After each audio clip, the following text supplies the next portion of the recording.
les voyageurs, bienvenue dans cette nouvelle vidéo. Alors aujourd'hui nous allons parler de Disney World en Floride et nous allons parler des deux parcs aquatiques, à savoir Typhoon Lagoon et Blizzard Beach. Donc dans cette vidéo je ne parlerai que des parcs aquatiques, que des deux parcs aquatiques. Si vous voulez tout savoir sur les autres parcs ou si vous voulez avoir un topo complet sur Disney World, savoir comment réserver, quel hôtel choisir, etc., etc., je vous invite à voir mes autres vidéos. Je mettrai le petit lien en haut à droite et vous pourrez avoir un guide ultime qui vous parlera de tout le reste. Ici nous parlerons que des deux parcs aquatiques. Voilà, c'est parti, je lance la vidéo. Donc si vous faites un séjour à Disney World, vous allez certainement aller dans les 4 grands parcs classiques, donc à savoir Magic Kingdom, Epcot, Hollywood Studios et Animal Kingdom. Et vous aurez également deux parcs aquatiques, donc ce que je disais au début de la vidéo, Typhoon Lagoon et Blizzard Beach. Alors faut-il se rendre à ces parcs aquatiques? Pour moi la réponse est un grand oui. Vous verrez que ça fait vraiment une réelle pause, ça fait réellement du bien après les parcs Disney d'enchaîner sur une petite pause parc aquatique. Et puis ce sont des parcs aquatiques à la sauce Disney, ce ne sont pas des parcs aquatiques qu'on trouve partout dans le monde, vous verrez c'est des parcs aquatiques vraiment incroyables. Combien de temps y consacrer? Moi je dirais minimum une demi-journée, vous pouvez faire la journée complète là-bas si vous le souhaitez, mais une demi-journée c'est pas mal. Moi personnellement j'y suis allée à l'ouverture c'était 10 h le matin, donc j'y suis allée à l'ouverture et nous sommes partis vers 4 h, ce qui nous a permis de rentrer à l'hôtel, de faire une petite pause et de retourner le soir nous faire un petit spectacle dans les parcs Disney World. Alors est-ce qu'on peut faire les deux à la fois? Donc à une époque les deux à la fois étaient ouverts, donc oui vous pouviez pendant votre séjour faire les deux. Aujourd'hui ils ouvrent en alternance, c'est depuis le Covid, je ne sais pas dans combien de temps ils vont réouvrir les deux, je pense que ça va à un moment ou à un autre réouvrir en même temps, mais en tout cas dans l'immédiat vous ne pourrez faire que l'un ou que l'autre. Et vous ne choisirez pas lequel puisque c'est eux qui choisissent à quelle période ils ferment l'un ou à quelle période ils ferment l'autre. Alors moi je vais être franc avec vous, je n'ai fait que le Typhoon Lagoon, je n'ai pas fait le Blizzard Beach. Alors j'étais hyper déçue en voyant que le Blizzard Beach était fermé pile poil à la période où j'y suis allée, alors que c'était vraiment celui que je voulais faire. Et puis bah écoutez, c'est comme ça, au final j'ai fait le Typhoon Lagoon et je ne l'ai pas regretté parce que c'est vraiment un très très bon parc aquatique et je pense qu'au final, je ne sais pas si j'aurais autant aimé le Blizzard Beach, donc vraiment aucun regret pour ma part. Donc je vais démarrer par le Blizzard Beach, puisque c'est celui que je connais le moins, mais vous verrez qu'il y a des informations pour le Typhoon Lagoon qui peuvent servir aussi pour le Blizzard Beach, donc restez bien jusqu'au bout. Alors le Blizzard Beach, le concept, je vais vous le lire. Selon les récits fictifs du parc, une tempête de neige inhabituelle a frappé la région, permettant la construction d'une station de ski.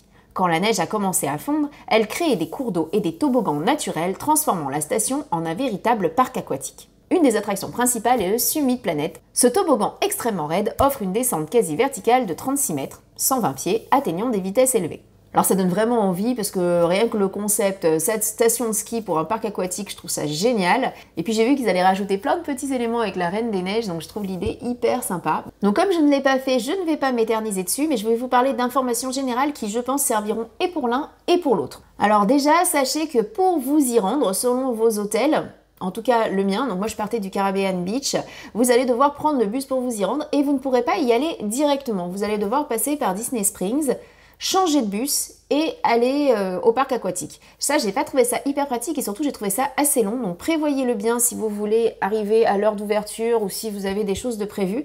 On peut mettre vraiment beaucoup de temps. Moi je sais que j'ai pas calculé exactement combien de temps, mais j'ai été hyper frustrée, j'ai dû attendre les bus à chaque fois, j'ai bien dû attendre 15 minutes à chaque arrêt pour prendre le bus, donc ça a mis un certain temps avant que j'arrive à rejoindre le parc. Quelque chose aussi au niveau des conseils généraux, si vous logez dans les hôtels Disney, pas la peine de prendre votre serviette. Une fois arrivé sur place, vous aurez des serviettes qui seront mises à votre disposition et donc pas besoin de se trimballer avec tout le matériel et ça c'est pas rien. Un autre conseil hyper important, ce sont les casiers. Donc vous avez des casiers à disposition. Les casiers coûtent entre 10 $ pour les petits casiers et 15 $ pour les grands.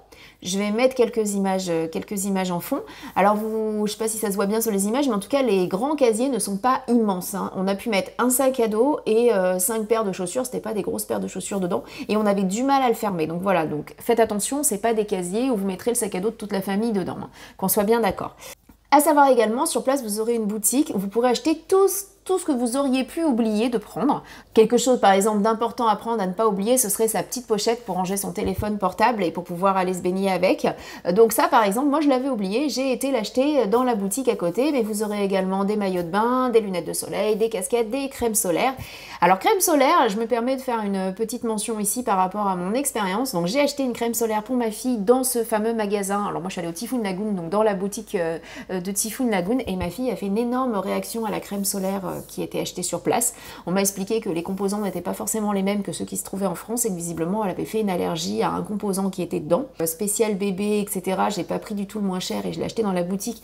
Donc je pense que ça doit être vraiment propre à ma fille qui a dû faire une allergie à ça, mais je le signale quand même dans cette vidéo. On ne sait jamais, si vous avez de jeunes enfants, peut-être que c'est plus prudent de prendre votre crème solaire à vous.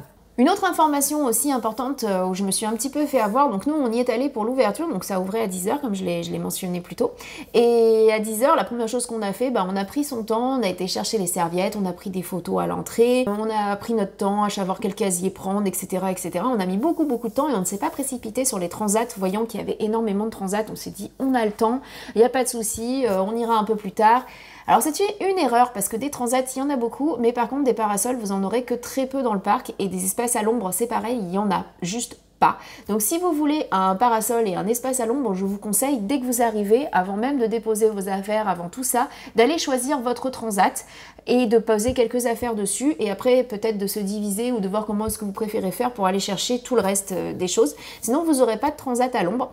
À savoir que j'ai demandé aux gens, je ne l'ai pas fait personnellement, mais j'ai demandé aux gens qui du coup avaient loué des parasols, parce que ça se loue, et que comme il fait bien chaud, ça peut faire du bien, que la location de parasols, d'après ces gens-là, à vérifier la donnée, était à 35 $, donc ce qui est plutôt assez coûteuse. Donc nous, on s'est serré à une autre famille pour avoir un petit bout d'ombre à un moment. C'est clairement pas ce que je conseille, on aime quand même bien être tranquille les uns les autres, donc je conseille vraiment, vous arrivez, précipitez-vous vers le transat que vous désirez.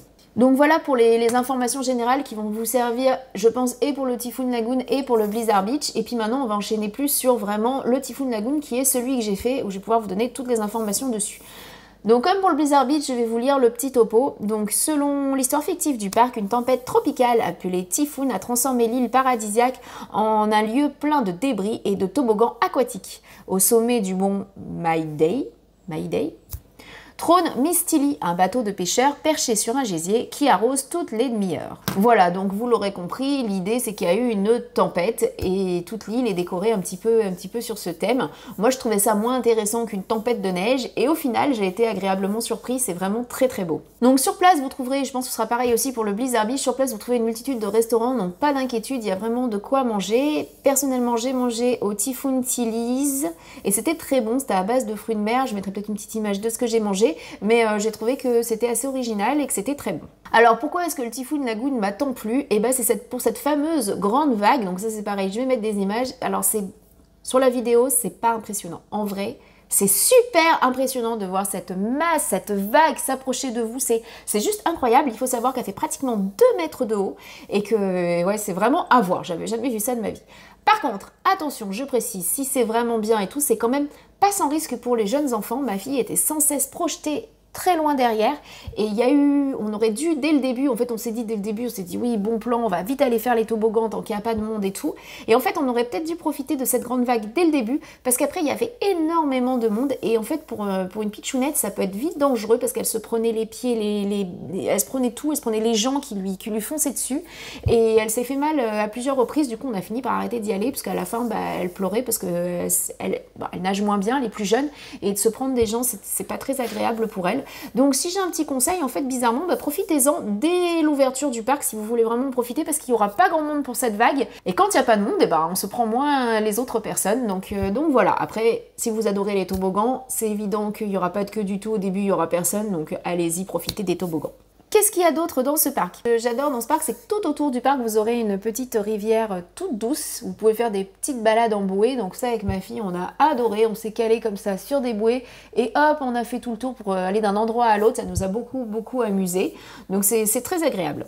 Alors autre chose aussi, c'est que vous avez un espace réservé pour les enfants, donc je mettrai peut-être un petit plan, mais l'espace est... quand on rentre, il est à gauche, en haut à gauche. C'est un espace réservé pour les jeunes, donc à partir d'un certain nombre de centimètres, vous n'avez plus le droit d'y aller, alors au grand détriment de ma fille, parce que ma fille adore les toboggans, enfin elle aime pas trop elle aime bien, mais elle aime pas trop les toboggans à sensation, et elle adore faire en boucle des tout petits toboggans. Et en fait, elle dépassait de 3 cm, ils n'ont rien voulu savoir, elle n'avait pas le droit d'y aller. Donc voilà, donc c'est bien parce que du coup, les tout petits peuvent vraiment en profiter tranquillement sans être embêtés par les grands. Si vous avez des enfants légèrement plus grands, c'est un peu plus gênant parce qu'ils ne pourront pas faire de petits toboggans en boucle. Mais bon, voilà. Alors je vais mettre différentes petites images pour vous donner une idée parce que je ne vais pas citer tous les toboggans qui existent. Il existe des tas de toboggans, vous pouvez avoir des bouées à plusieurs, vous avez des bouées tout seul sur vous, vous avez des toboggans plus ou moins rapides, etc. Donc je ne vais pas faire un topo de tous les toboggans qui existent dans ce parc aquatique. D'ailleurs je vous laisse les découvrir, c'est bien plus sympa. Vous avez absolument le temps de tout faire. Si vous faites comme moi du 10h, 16h, vous avez largement le temps de tout faire, voire de refaire des choses. Donc pas d'inquiétude là-dessus. Je conseille vraiment d'y aller parce que ça a vraiment été un très très bon moment en famille et nous on est allés en fin de séjour à Disney World, donc après tous ces parcs qui nous avaient vraiment épuisés, en fait on l'a pris comme quelque chose de plutôt zen, tranquille, on s'est bien reposé, puis on a fini en apothéose par un spectacle, le spectacle de Magic Kingdom, donc ça finissait bien la soirée, donc c'est vraiment quelque chose que je vous conseille de faire. Voilà, j'en ai fini avec ma petite vidéo, j'espère que vous avez aimé. N'hésitez pas à vous abonner à ma chaîne et à regarder mes autres vidéos pour vous aider à organiser votre séjour à Disney World. On se retrouve très vite. Je vous fais des bisous, à bientôt les voyageurs!